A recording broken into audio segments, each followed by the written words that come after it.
I talked to Mike right before the game. He said, unfortunately, him and Carla couldn't make it, but they hope you get in a fight or something like that and he gets to play in St. Louis and they'll make it. They just couldn't catch a flight. We'll have to wait. This guy has seen Luca Del Belbeluz score a lot of goals in his day. Adam Fantilli up right now. Let's start right there because everybody's been the new guy at some point. You have, everybody has. For those guys and for Luca to get back and get this opportunity tonight, what did you think about them entering this team the way that it's played and continuing to help you guys win? They did a great job. I mean, Del Bell was asked to play a second-line role there coming up from the A, and he did a great job with it. I mean, he gelled really well with Reamer there and KJ, and then O'Silly coming in. I'm pretty sure he drove up today. Yeah. He did a great job in his debut. I mean, I know how either nerve-wracking, exciting, whatever you can feel, it's definitely a lot, and he did a great job in his debut. Yeah, talking about debut, like for those two guys, and I know it's not like you're a 7-year veteran yet in the league, but like when they come in, you know, mid-afternoon, whatever, like do you reach out to them in the room, like, hey, relax? Do you talk to them about like what to expect for their first game? I don't know about what to expect. They both played pro hockey. Del Bell got his game last year. I always let them know, like, I got a free room in my house if they don't want to stay in the hotel. I feel bad, but yeah, I got a room there if either of the boys want to stay there. When they're coming in, they're just excited. I mean, they're both making their season debut. For O'Silly, it was his NHL debut, and they got their own stuff to worry about, so I don't want to be in their ear at all. And now we know it's O'Silly and Silly. O'Silly and Silly. Will that be the, I mean, hopefully they get here at the same time, and that'll be the differentiator, right? Yeah, for sure. Something like that. I like that. Dean Evison said early in the year when he's talking about the progression of kind of shaping this team, he said early in the season, he said, we're playing winning hockey. And you didn't always win the game, but he said, we're playing winning hockey.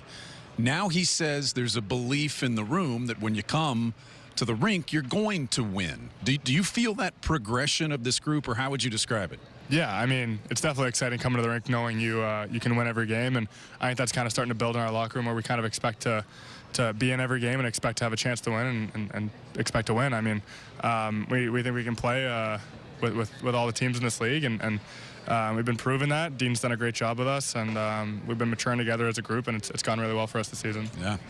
I heard you talk in the pregame about how you've been watching Sean Monahan a lot and realizing that, hey, maybe I don't need to go 100 miles an hour all the time, and it's okay to be slower in certain part of your game. And I want to look at that goal, the goal that Zach Werenski scored, right? That pass that you received from the Veronco. Let's take a look at it. Like I said before, I watched him a lot in that bumper position on the power play.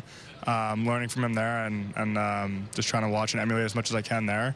Yeah, I've seen him be in that position so many times, and to be able to watch that and get that opportunity, yeah, I'd probably leaked in quite a bit to that play for sure. I mean, I've watched him a ton, and yeah, it's helped me so much. What's it been like to see this team kind of go where it's headed right now?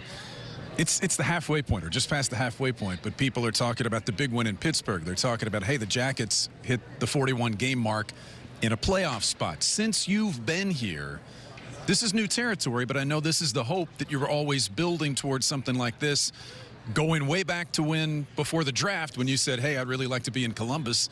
You'd like to be in Columbus and play on a team that's going somewhere. Yeah, I mean, I said I wanted to come to Columbus, and I love it here. I mean, the people are great, the organization's great, the teammates are awesome, and to be able to build something and get to a point where we're above 500 now and be in contention for a playoff spot, it's great. And all the guys that have been here for much longer than me have seen this team and this building, what it's like when they're winning playoff series and winning games like that and going on winning streaks like that. So we want to get back to what they've seen and get back to what they've talked about, because we've been jealous that they've got to experience that in this building, and we want to get there too. It's pretty great. Yeah. To keep along those lines, I remember last season when you came in, and I could see the frustration, because you just came from Michigan, you're winning every game, and then you come here, and it seems like after every loss, I don't want to say you were down, but I could tell you're getting angry because you're such a winner and you just want to win. How big of a difference has this year been? How much more fun are you having this year compared to last? Not just on the ice, but just coming to the rink for practice and all that stuff. Yeah, I think last year was a big learning curve for me in a lot of ways, and that was definitely one of them. I had played on a lot of winning teams up until that point, and coming from Michigan, yeah, we did well as a squad. And then coming here and learning that Jackets weren't in the best spot in the standings, and we were going to go through a bit of growing pains there. And then coming into this season, yeah, it's definitely more fun to come to the rink when things are going great, when the ball's rolling, and guys are feeling confident in their abilities and what they're doing on the ice. And it's a great feeling to, like I said before, be able to know that you can win every game. Keep this up, and the hope is that you guys, the younger guys, are going to find out what this building feels like when there's a playoff crowd and a playoff atmosphere and playoff wins. Long way to go, but keep this up. That's Adam Fantilli, and we appreciate you coming up here tonight. Thank you guys very much.